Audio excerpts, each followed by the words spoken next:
Kur'an-ı Kerim'de bir ayette Allah Teala buyurur: Ey Peygamber, biz seni azametli bir ahlak sahibi olarak göndermişik. Eğer dikkat etsek, bütün peygamberlerde Allah bir ahlak koyuptu ki bazılarını hatta bizim ibadetimizde getirip, yani bir var usulüddin, bir de var firuuddin. Bizim ibadetlerimizin özünde bakırsan ki peygamberlerin alametlerinden vardır. Yani ne? Mesela için bunu da okuyoruz.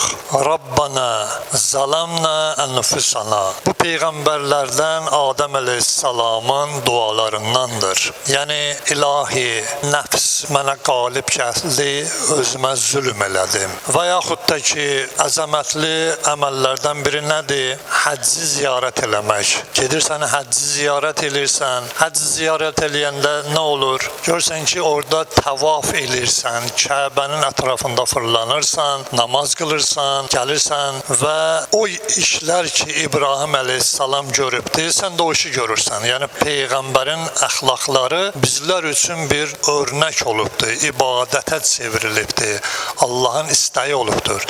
Nəinki Peyğəmbərlər, hətta seçilmiş xanımların özlərinin əxlaqı bizlər üçün vacib olubdur. Bax ki, Safa Mərvə arasında gediş-gəliş, bu günlərim həccə gedən onu eləməsə, həcci batildir və inkar eləsə, dindən çıxmışdır. Kim eləyib onu?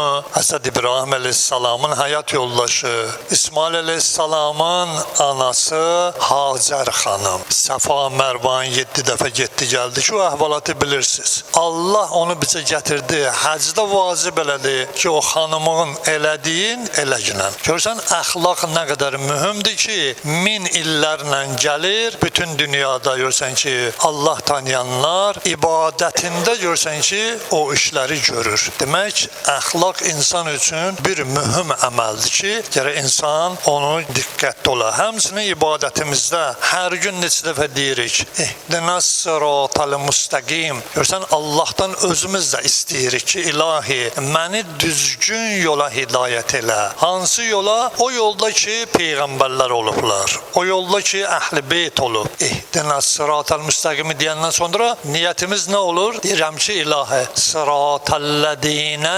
ənəamtə aleyhim. Sən ki, onlara nemət vermisən. Yəni, nemət nə? Yəni, hər bir şey ki, Allah onlara veribdir. Əxlaq, elm və hər bir şey ki, Allah tərəfindən verilib. Odur ki, insan gərək öz əxlaqında diqqətli ola.